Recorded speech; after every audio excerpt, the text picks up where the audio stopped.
नमस्कार, मैं प्रवीण। स्वागत है आपका पॉलिटिकल एक्सप्रेस में। इस वक्त की बड़ी खबर नेपाल से आ रही है। नेपाल में होने वाली अस्थायी कार्य समिति की बैठक के बाद हो सकता है कि नेपाल में सत्ता परिवर्तन के जो कयास लगाए जा रहे थे वो सत्ता परिवर्तन का दौर अंतिम चरण में पहुंच सकता है। दरअसल आज होने वाली बैठक में नेपाली प्रधानमंत्री केपी शर्मा ओली पर अंतिम फैसला लिया जा सकता है। जिस तरीके से पिछले कई समय से केपी शर्मा ओली भी ये बात कह रहे हैं कि उनके सत्ता परिवर्तन की कोशिशें चल रही हैं और उन्हें सीधे तौर पर भारत सरकार पर यह आरोप लगाया था कि जिस तरीके से नेपाल और भारत के बीच एक तरीके से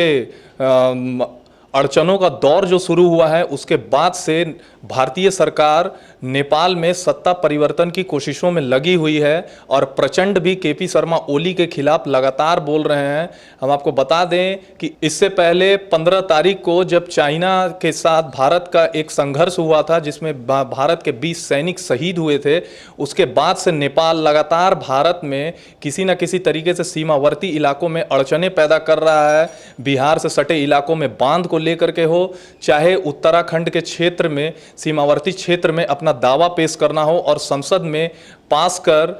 बिल पास कर एक तरीके से भारतीय क्षेत्र को अपने क्षेत्र में बताने की कोशिशें हों, ये सारी की सारी गतिविधियां नेपाल की ओर से हो रही हैं। और जिस तरीके से केपी शर्मा ओली ने पिछले दिनों भारत सरकार के खिलाफ टिप्पणियां की थी, उसके बाद से उनके खिलाफ उनकी ही पार्टी में विरोध की लहर शुरू हो चुकी है और पुष्प दहल कमल प्रचंड लगातार केपी शर्मा ओली के खिलाफ बोल रहे हैं। और उनका प्रचंड का सीधे तौर पर यह कहना है कि पड़ोसी देश जो कि सबसे सघन मित्र राष्ट्र है भारत, उसके खिलाफ इस तरीके की भाषा एक नेपाली प्रधानमंत्री पर शोभा नहीं देती और ये एक तरीके से पड़ोसी देश और मैत्री देश के लिए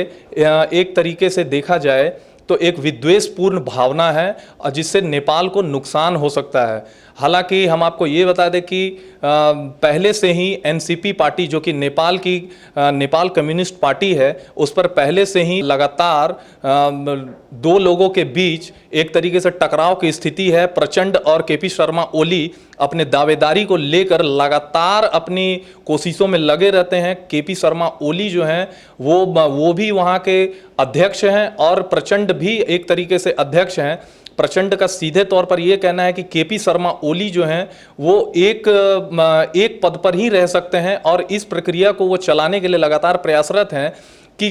एक इंसान एक पद पर ही रहे, पार्टी के राष्ट्रीय अध्यक्ष का पद कोई और रखे और प्रधानमंत्री का पद किसी और के पास हो। अब देखना यह है कि आज नेपाल में होने वाली कम्युनिस्ट पार्टी के 45 सदस्यीय